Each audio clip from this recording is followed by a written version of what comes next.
नमस्कार दोस्तों, एक बार फिर आप सभी का स्वागत है मनोज फिल्मी पॉडकास्ट में। आज कहानी बॉलीवुड के उन दो लीजेंड की जिनकी चाल, चश्मे और कपड़े पहनने के तरीके और एक्टिंग की दीवानी थी दुनिया। एक ही समय के इन दो महारथियों को लड़ना था एक ही मैदान पर। दोस्तों, वीडियो पर आगे बढ़ने से पहले प्लीज मेरे चैनल को सब्सक्राइब करके बेल आइकन को जरूर प्रेस कर दीजिएगा। तो चलिए दोस्तों, वीडियो को शुरू करते हैं। पर्दे पर उनकी एंट्री होते ही लोग तालियां बजाते थे। सिंगल स्क्रीन का जमाना था तो लोग सीटियां बजा बजा कर पूरा माहौल सीटीमय कर देते थे। उनके चलने का अंदाज ऐसा होता था जैसे कोई लीडर चल रहा हो। उनकी हर बात निराली होती थी।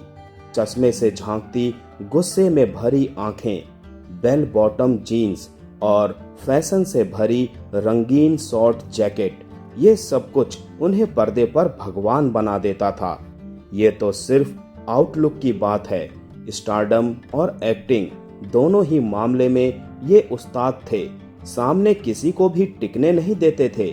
जो सामने आया पर्दे पर उसे ये खा ही गए।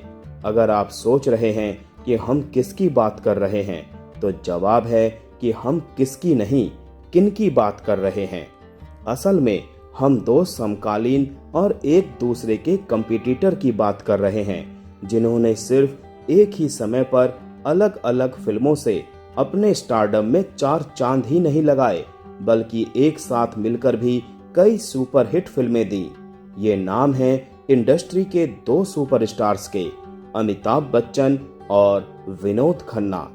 अब जब दो महारथी एक साथ एक ही मैदान पर अपनी ताकत दिखाने में लगे हों, तो ऐसा मुमकिन तो नहीं कि उनका आमना सामना एक दूसरे से ना हुआ हो। यही हुआ अमिताभ और विनोद खन्ना के बीच।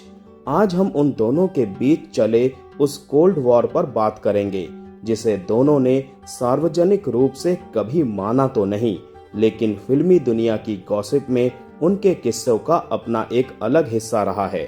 बात शुरू करते हैं दोनों के कैरियर के शुरुआत की, जहां अमिताभ 1969 में पहली फिल्म सात हिंदुस्तानी में नजर आए और काफी फ्लॉप फिल्मों के बाद उनकी पहली हिट फिल्म जंजीर 1973 में रिलीज हुई।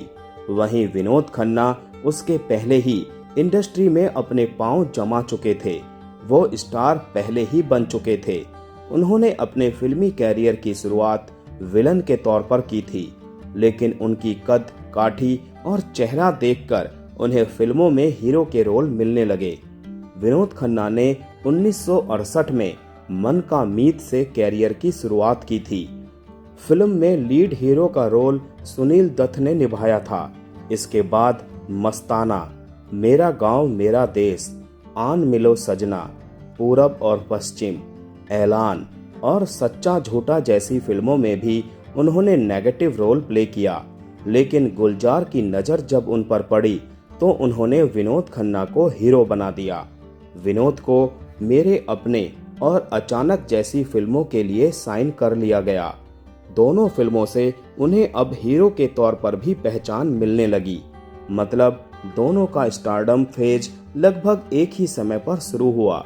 दोनों की एक के बाद एक हिट फिल्में आनी शुरू हो गई। दोनों की अपनी अपनी फैन फॉलोइंग बन गई। फैंस के बीच में ये बहस का मुद्दा भी बन गया कि दोनों में बेहतर कौन है। 70-80 का दशक ऐसा था जब इन दोनों लीजेंड ने अलग अलग कई मल्टी स्टारर फिल्मों में काम किया। इनमें से कई फिल्में ऐसी थी जिनमें विनोद खन्ना और अमिताभ दोनों एक साथ नजर आए, जैसे कि परवरिश, अमर अकबर एंथोनी, हेरा फेरी, मुकद्दर का सिकंदर, खून पसीना, रेशमा और शेरा। विनोद खन्ना और अमिताभ जब भी पर्दे पर दिखे, उनके बीच ऐसी दोस्ती दिखी कि लोगों को याद रह गई। लेकिन क्या ये दोस्ती पर्दे के बाहर भी ऐसी ही थी? खबरों की माने तो विनोद खन्ना ने फिल्म हेरा फेरी के लिए अमिताभ से 1 लाख रुपए ज्यादा फीस ली थी। वजह बताई जाती है कि विनोद खन्ना ये जाहिर करना चाहते थे कि वो अमिताभ से बड़े स्टार हैं, और मेकर्स मान भी गए। जहां अमिताभ को 1.5 लाख रुपए मिले, वहीं विनोद ने अपने रोल के लिए 2.5 लाख रुपए लिए। विनोद खन्ना जब भी अमिताभ के साथ फिल्मों में दिखे, उनके रोल अमिताभ से ज्यादा पावरफुल रहे। उनका स्क्रीन टाइम भी अमिताभ से ज्यादा होता था। इसी दौरान अमिताभ पर ये आरोप लगने लगे कि वो विनोद खन्ना के रोल कटवाते हैं। हालांकि इस बारे में विनोद खन्ना और अमिताभ बच्चन ने कभी बात नहीं की। विनोद खन्ना ने खुद कहा था कि हमारे बीच कोई दुश्मनी नहीं थी, हम एक समय पर फिल्में कर रहे थे, इसीलिए हम कंपटीटर जरूर थे। वहीं विनोद खन्ना ने जब बॉलीवुड से ब्रेक लिया तो अमिताभ ने कहा था कि शत्रुघ्न सिन्हा और विनोद खन्ना ने पॉलिटिक्स ज्वाइन कर ली है, वो वहां अच्छा कर रहे हैं, लेकिन मुझे लगता है कि ये लोग मुझे बॉलीवुड में अकेला छोड़ गए हैं। जब दोनों ही अपने कैरियर के पीक पर थे, अचानक से विनोद खन्ना बॉलीवुड छोड़कर संन्यास की ओर रुख कर गए। वो अमेरिका में ओशो के आश्रम चले गए। ओशो ने उन्हें नया नाम स्वामी विनोद भारती दे दिया। हालांकि वो करीब 5 साल बाद फिर से बॉलीवुड में इंसाफ से वापसी से लौटे, लेकिन तब तक अमिताभ बहुत बड़े स्टार बन चुके थे और जैसा कि बॉलीवुड के लिए कहा जाता है कि जो दिखता है वो बिकता है, विनोद खन्ना दिखना ही बंद हो गए, लेकिन अमिताभ दिखते रहे।